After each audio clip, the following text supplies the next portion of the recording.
In the quiet, unsuspecting town of Derry, Maine, 1960, a young boy named Georgie is lured to a storm drain by a seemingly friendly clown named Pennywise. The encounter quickly turns horrifying as Pennywise reveals his monstrous true nature, ripping off Georgie's arm and dragging him to his death. Georgie's older brother, Bill, soon discovers that he isn't alone in his torment.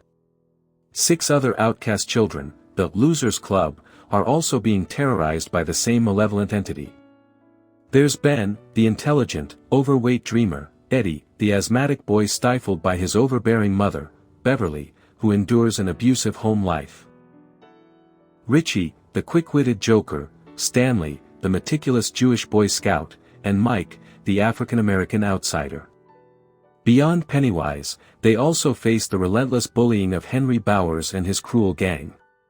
The losers theorize that Pennywise isn't just a man in a costume, but an ancient, alien evil that awakens every 30 years to feast on the children of Derry. They christen it, and vow to stop it, seeking vengeance for Georgie and its countless other victims.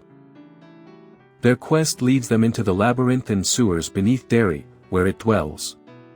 Henry and his cronies, Victor and Belch, follow them, threatening Stan. But it intervenes, gruesomely killing Victor and Belch, leaving a terrified Henry with a shock of white hair. It corners the losers, grabbing Stan and boasting of its immortality and hunger for children. Realizing its power stems from their fear and imagination, the losers fight back with their own belief.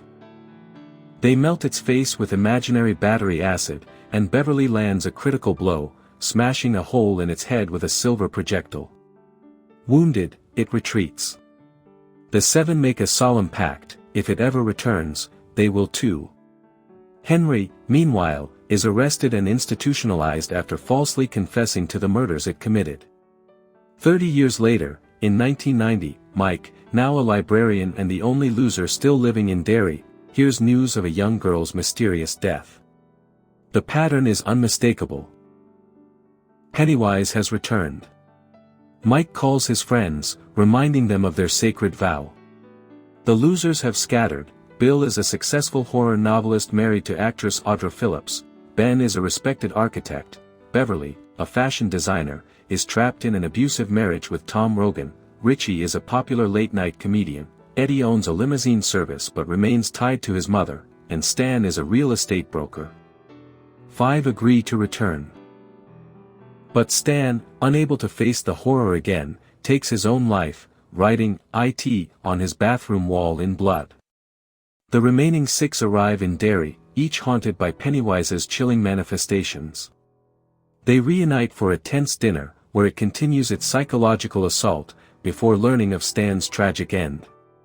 Elsewhere, an older Henry, still under its influence, is visited by Pennywise and dispatched to kill the losers. Audra, Bill's wife, also arrives in Derry, but falls victim to its paralyzing deadlights, slipping into a catatonic state. Henry wounds Mike, but is ultimately killed by his own knife during a struggle with the losers. With Mike hospitalized, the 5 remaining losers decide to end it once and for all. They descend into the sewers again, where it tries to trick Bill by appearing as Georgie. Bill sees through the illusion. In its lair, the monster reveals its true form, a colossal, terrifying spider. Eddie sacrifices himself, but Beverly mortally wounds the creature with her slingshot. The losers, in a desperate frenzy, tear the monstrous spider apart.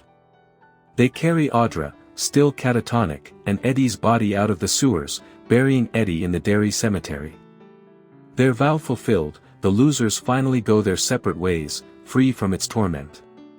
Richie finds success in a film role. Beverly and Ben marry and anticipate their first child. Mike recovers. And Bill, with a touch of childhood magic, coaxes Audra out of her trance by taking her for a ride on his old bicycle, a bike that once helped a young Stan conquer his fears. With it gone, the losers can at last embrace their lives, leaving Derry's shadows behind them.